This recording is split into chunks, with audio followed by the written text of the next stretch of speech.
Hello people, last week I went to the Geneva Auto Show, which is basically like a big salon where all the top car brands get to bring their greatest and latest and just show it off. Think of it more as a CES, but specifically for cars. Now this show in Geneva is known worldwide. It's the biggest one in Europe. It also happens in New York, Detroit, and Frankfurt. So I live at a relatively close proximity to Geneva, and I was able to go there this year and I got some footage.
So I've learned two things from going to the Geneva Auto Show. First of all, people do not like to be on camera, and that's fine. But the other thing is that there are really dope cars at the show floor. And usually it's one or two of them that are going to steal the show floor. Lamborghini Centenario is definitely one of those. 2016 is Ferruccio's 100th birthday, who is the founder of Lamborghini. So Lamborghini decided to mark this milestone by releasing the limited edition Centenario, and was first shown at the Geneva Auto Show. It was definitely one of the first cars, and still is, to have stolen the show floor.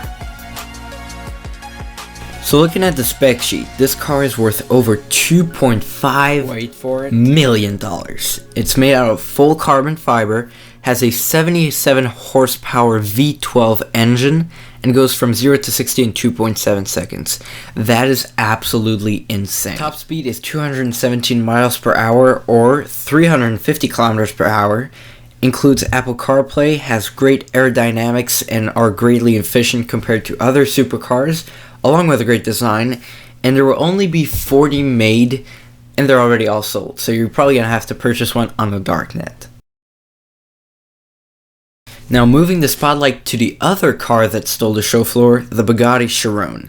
This $2.6 million car is now the new world's fastest road car with a top speed of 260 miles per hour or 420 kilometers per hour. So this car is the successor to the Bugatti Veyron.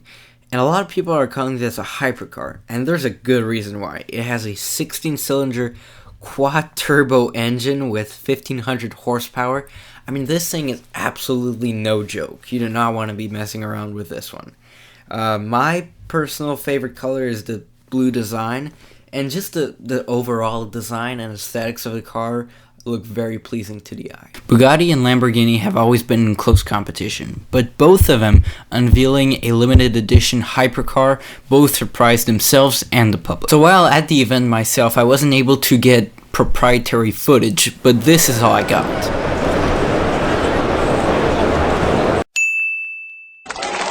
And to defend myself, there is actually a very good reason. There are so many people here. Now we're talking about a car brand you've probably either never heard of or thought to be dead is Apollo. They've released the concept car called the Arrow with a very aggressive and abstract design, a stiff frame and carbon fiber on the inside and the outside.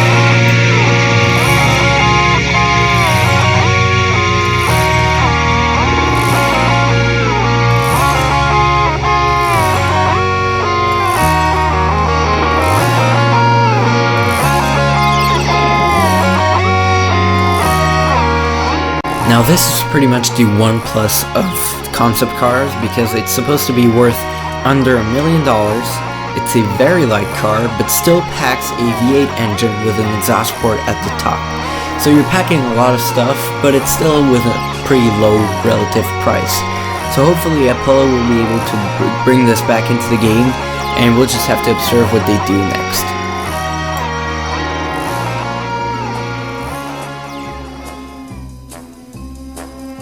Now to all James Bond fans.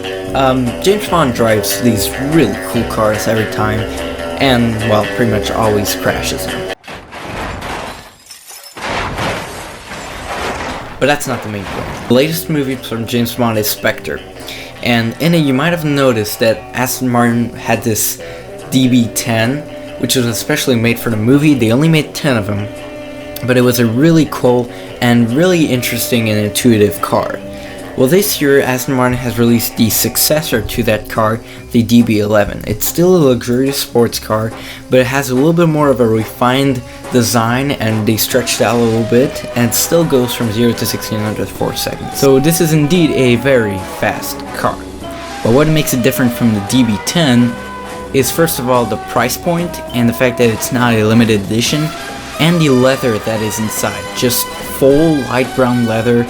It just looks amazing. Plus the way this car channels the air. So it's not necessarily the most efficient way to channel air in a car, but it's still a nice figure. It channels the air that comes in from the front of the chassis and expels it to the back. It's an interesting concept, and I think it does look nice when you observe the ventilation.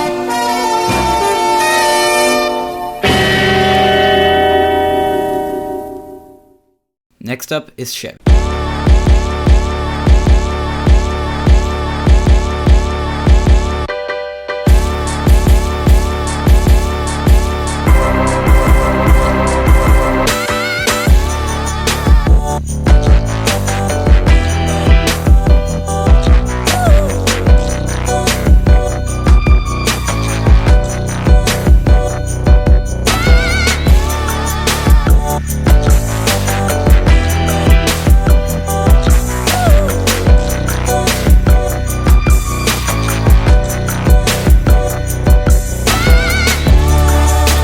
If you've ever been thirsty for Mustang blood, the new 2016 Camaro is the one to get.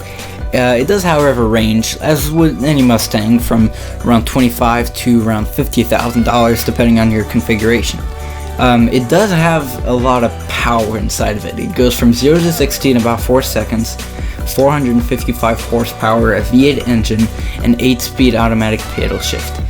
You're just not kidding around once again, because it is a Mustang, and Mustangs are supposed to be impressive muscle cars. This certainly delivers. Also, there's a Transformer edition of this Mustang. Don't know too much what it's about, but it has something to do with Transformers in 2018. So to basically sum up what this car is about, it's just a new Mustang with a lot of power. It's also ranked number 1 of muscle cars on a lot of websites. But it's just basically made for the hardcore Mustang fan, or just hardcore car in general. So if this is of any interest to you, you can go ahead and just throw your wallet at it and, just maybe give up your house or something. I don't know, but it's just, you can get it if you want, and I think that nobody will be disappointed, as would anyone be with any of these cars at the show.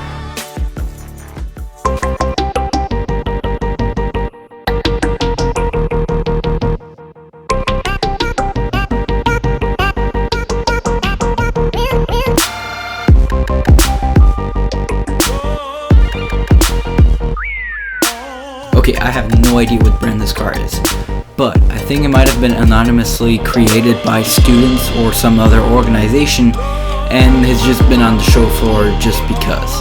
I just put it on because I think it's a very nice, modern, and slick looking car. If you know what brand this is, just leave it down in the description, but that's just basic.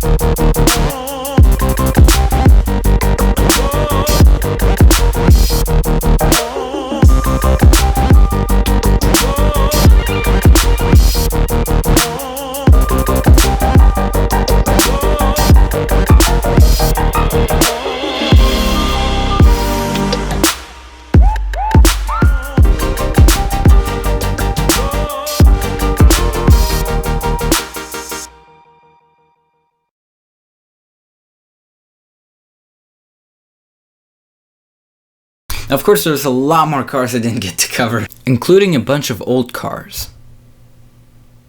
Actually, it's the only one I found. But this is basically my best takeaway, including the booth at Tesla where they had the Model S. By the way, I made a whole documentary about it, so if you want to go check that out, it'll be in the description. And they also had the Model X, which was the SUV version of the Model S with X-Wing doors. Also, we were supposed to see the Model 3, although that will be unveiled on the 31st of March, so stay tuned for that, I guess.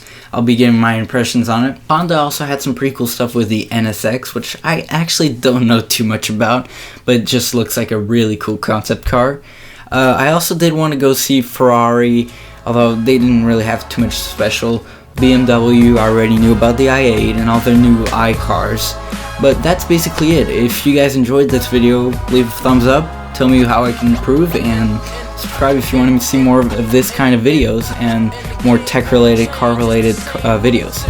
Anyway, I'll catch you guys later.